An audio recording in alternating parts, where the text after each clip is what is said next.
قرآن ہے میرا رہنما قرآن، شفا ہے نور ہے قرآن، جلا دل کی میرا قرآن، رضا رب کی میرا قرآن، قرآن قرآن۔ الحمدللہ رب العالمین والصلاة والسلام علی سید المرسلین، اما بعد فاعوذ باللہ من الشیطان الرجیم، بسم اللہ الرحمن الرحیم۔ میٹھے میٹھے اسلامی بھائیوں اور مدنی چینل کے ناظرین، سلسلہ ہے ایک قصہ ہے قرآن سے۔ قرآن ہے میرا رہنما قرآن، شفا ہے نور ہے قرآن، جلا دل کی میرا قرآن، رضا رب کی میرا قرآن، قرآن قرآن۔ اور آج اس مبارک سلسلے میں ہم نے ایک بڑے خوبصورت دسترخوان کی بات کرنی ہے۔ میں سمجھتا ہوں ایسا دسترخوان آج تک نہ کبھی دیکھا نہ آپ نے سنا ہوگا۔ یقیناً یہ قرآن مجید میں اس دسترخوان کا تذکرہ ہے، اور اس دسترخوان پر خوراک کہاں سے آتی تھی، یہ دسترخوان کہاں لگتا تھا، اور اس کے کھانے کیا کیا تھے۔ یقیناً آپ بھی جاننا چاہیں گے۔ بڑا عجیب و غریب واقعہ ہے، لیکن آج توجہ کے ساتھ آپ نے ہمارے ساتھ رہنا ہے۔ وہ کون سا دسترخوان ہے؟ جی ہاں، وہ آسمانی دسترخوان ہے۔ جی، ایک ایسا دسترخوان ہے جہاں پر جو خوراک ہوتی تھی، جو نعمتیں تھی، وہ آسمان سے نازل ہوتی تھی۔ وہ حضرت عیسیٰ علیہ السلام کے دور میں تھا۔ اس کی تفصیل آئیے سنتے ہیں۔ حضرت عیسیٰ علیہ السلام کے حواریوں نے یہ عرض کیا کہ اے عیسیٰ بن مریم، کیا آپ کا رب یہ کر سکتا ہے کہ وہ آسمان سے ہمارے پاس ایک دسترخوان اتار دے؟ تو حضرت عیسیٰ علیہ السلام نے فرمایا کہ اس طرح کی نشانیاں طلب کرنے سے اگر تم لوگ مومن ہو تو خدا سے ڈرو۔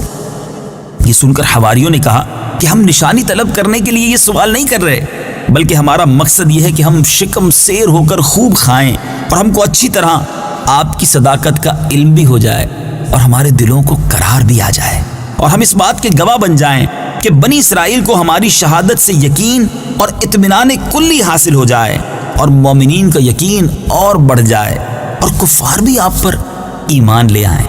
بہرحال حواریوں کی اس درخواست پر حضرت عیسیٰ علیہ السلام نے بارگاہ خداوندی میں اس طرح دعا مانگی۔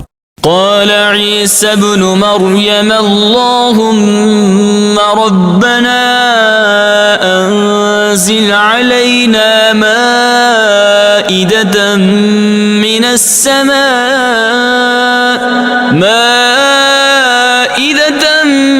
السماء تكون لنا عيدا لأولنا وآخرنا وآية منك وارزقنا وأنت خير الرازقين۔ ترجمہ: عیسیٰ بن مریم نے عرض کی، اے اللہ، اے ہمارے رب، ہم پر آسمان سے ایک دسترخوان اتار دے جو ہمارے لیے اور ہمارے بعد میں آنے والوں کے لیے عید اور تیری طرف سے ایک نشانی ہو جائے، اور ہمیں رزق عطا فرما، اور تو سب سے بہتر رزق دینے والا ہے۔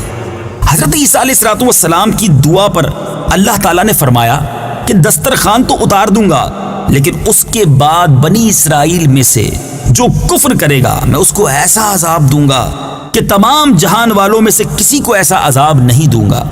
چنانچہ اللہ تعالیٰ کے حکم سے چند فرشتے ایک دسترخوان لے کر آسمان سے اترے، جس میں 7 مچھلیاں اور 7 روٹیاں تھیں۔ حضرت ابن عباس رضی اللہ تعالیٰ عنہما سے روایت ہے کہ فرشتے دسترخوان میں روٹی اور گوشت لے کر آسمان سے زمین پر نازل ہوئے، اور بعض روایتوں میں یہ بھی آیا ہے کہ تلی ہوئی ایک بہت بڑی مچھلی تھی جس میں کانٹا نہیں تھا، اور اس میں سے روغن ٹپک رہا تھا، اور اس کے سر کے پاس نمک اور دم کے پاس سرکہ تھا، اور اس کے ارد گرد قسم قسم کی سبزیاں تھیں، اور 5 روٹیاں تھیں، ایک روٹی کے اوپر روغن زیتون، دوسری پر شہد، تیسری پر گھی، چوتھی پر پنیر، 5ویں پر گوشت کی بوٹیاں تھیں۔ دسترخوان کے ان سامانوں کو دیکھ کر حضرت عیسیٰ علیہ السلام کے ایک حواری یعنی آپ کے ایک ساتھی شمعون نے کہا کہ جو تمام حواریوں کا، تمام ساتھیوں کا سردار تھا، کہ اے روح اللہ، یہ دسترخوان دنیا کے کھانوں میں سے ہے یا آخرت کے؟ تو آپ نے فرمایا کہ یہ نہ تو دنیا کے کھانوں میں سے ہے نہ آخرت کے، بلکہ اللہ تعالیٰ نے اپنی قدرت کاملہ سے تمہارے لیے اس کھانے کو ابھی ابھی ایجاد فرما کر بھیجا ہے۔ پھر حضرت عیسیٰ علیہ السلام نے بنی اسرائیل کو حکم دیا کہ خوب شکم سیر ہو کر کھاؤ، اور خبردار اس میں کسی قسم کی خیانت نہ کرنا، اور کل کے لیے ذخیرہ بنا کر نہ رکھنا۔ مگر بنی اسرائیل نے اس میں بھی خیانت کر ڈالی اور کل کے لیے ذخیرہ بھی رکھ لیا۔ اس نافرمانی کی وجہ سے اللہ تعالیٰ کا ان لوگوں پر یہ عذاب آیا کہ یہ لوگ رات کو سوئے تو اچھے خاصے تھے، مگر صبح کو اٹھے تو مسخ ہو کر کچھ خنزیر اور کچھ بندر بن گئے۔ پھر حضرت عیسیٰ علیہ السلام نے ان لوگوں کی موت کے لیے دعا مانگی تو تیسرے دن یہ لوگ مر کر دنیا سے نیست و نابود ہو گئے، اور کسی کو یہ بھی نہیں معلوم ہوا کہ ان کی لاشوں کو زمین نگل گئی یا اللہ نے ان کو کیا کر دیا۔ اللہ تعالیٰ نے اس عجیب اور عظیم الشان واقعے کا تذکرہ قرآن مجید کی سورہ مائدہ میں فرمایا ہے۔ آئیے اس واقعے کو سنتے ہیں۔ یاد رہے سورہ مائدہ کا نام مائدہ اس لیے بھی رکھا گیا، اس کی ایک وجہ یہ بھی بیان کی جاتی ہے کہ مائدہ دسترخوان کو کہتے ہیں۔ قرآن پاک کی آیات سنیے اور اس کا ترجمہ سنیے۔ قال عيسى ابن مريم اللهم ربنا أنزل علينا مائدة من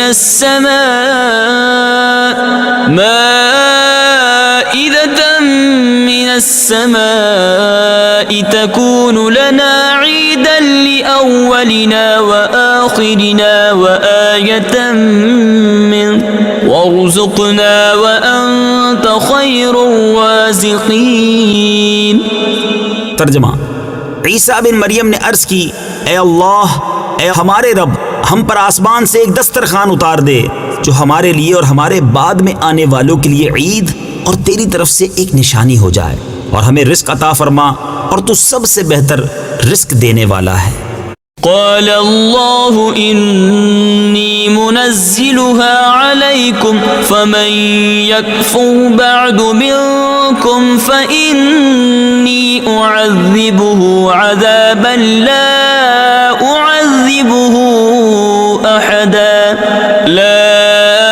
أعذبه أحدا من العالمين۔ ترجمہ: اللہ نے فرمایا، بے شک میں وہ تم پر اتارتا ہوں، پھر اس کے بعد جو تم میں سے کفر کرے گا تو بے شک میں اسے وہ عذاب دوں گا کہ سارے جہان میں کسی کو نہ دوں گا۔ میٹھے میٹھے اسلامی بھائیوں، اس عجیب و غریب آسمانی دسترخوان کا واقعہ آپ نے سنا، لیکن اس واقعے کو سننے کے بعد ہمیں درس کیا ملتا ہے؟ آپ نے دیکھا کہ اللہ کے نبی کی نافرمانی کرنا یہ کس قدر خوفناک جرم ہے، اور اس پر سزا کس قدر کڑی دی گئی۔ اے میٹھے اسلامی بھائیوں، ہم بھی کسی نبی کی امتی ہیں۔ ہمارے آقا علیہ الصلوۃ والسلام کے بہت سارے فرامین ہم تک پہنچے ہیں، ہمیں بھی اپنے آقا علیہ الصلوۃ والسلام کے ان فرامین پر، ان احکام پر عمل کرنا ہے۔ نبی پاک علیہ الصلوۃ والسلام سے سچی محبت کا تقاضا تو یہ ہے کہ جو احکام عطا فرمائے اس پر تو عمل کرنا ہی کرنا ہے، بلکہ جو نبی پاک علیہ الصلوۃ والسلام کی سنتیں ہیں، عاشق رسول کو تو اس پر بھی عمل کرنا ہے۔ دوسری بات ہمیں یہ پتہ چلی کہ حضرت عیسیٰ علیہ السلام کی دعا میں ایک جملہ تھا، وہ یہ تھا کہ جس دن دسترخوان نازل ہوگا وہ دن ہمارے اگلوں اور پچھلوں کے لیے عید کا دن ہوگا۔ آئیے یہ آیت کا یہ جز ایک بار پھر ترجمے کے ساتھ سن لیجیے۔ تكون لنا عيدا لأولنا وآخرنا وآية منك۔ ترجمہ: جو ہمارے لیے اور ہمارے بعد میں آنے والوں کے لیے عید اور تیری طرف سے ایک نشانی ہو جائے۔ تو آپ نے سنا میٹھے اسلامی بھائیوں کہ جس دن قدرت خداوندی کا کوئی خاص نشان ظاہر ہو اس دن خوشی منانا، مسرت و شادمانی کا اظہار کر کے عید منانا، یہ تو اللہ کے نبی حضرت عیسیٰ علیہ السلام کا مقدس طریقہ ہے، یہ نبی کی سنت ہے۔ اب نبی پاک علیہ السلام کی جس دن ولادت ہوئی یعنی 12 ربیع الاول، 12ویں رات اور 12ویں کا دن، گویا یہ تو اللہ عز و جل کی ایک عظیم نشانی، اللہ کی عظیم نعمت کے ظہور کا دن ہے۔ تو اگر اس دن کو عید کے طور پہ منایا جائے عید کی طرح اس میں خوشیاں منائی جائیں، تو یہ تو قرآن پاک سے ہمیں سیکھنے کو مل رہا ہے۔ تو اسی لیے تو عاشقان رسول اپنے گھر کو سجاتے ہیں، اچھے پکوان بناتے ہیں، محفلیں کرتے ہیں، نیا لباس پہنتے ہیں اور خوشی کا اظہار کرتے ہیں۔ سرکار علیہ الصلوۃ والسلام سے بڑھ کر بھی کوئی نعمت ہے؟ اللہ تبارک و تعالیٰ کی ساری رحمتوں میں، ساری نعمتوں میں سب سے بڑی نعمت تو ہمارے آقا ہیں۔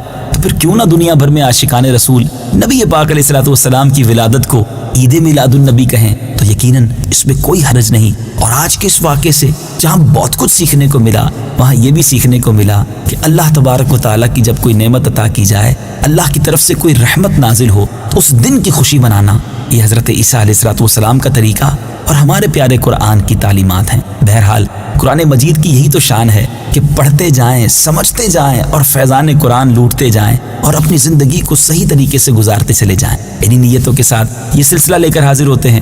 مدنی چینل دیکھتے رہیے، اگلے سلسلے میں انشاءاللہ ایک اور قرآنی واقعہ ہوگا، کچھ اور درس کے مدنی پھول ہوں گے اور فیضان قرآن کو لوٹیں گے۔ اللہ تعالیٰ مجھے بھی آپ کو بھی قرآن پاک سے سچی محبت عطا فرمائے۔ صلو علی الحبیب صلی اللہ تعالی علی محمد صلی اللہ علیہ وسلم۔ قرآن ہے میرا رہنما، قرآن شفا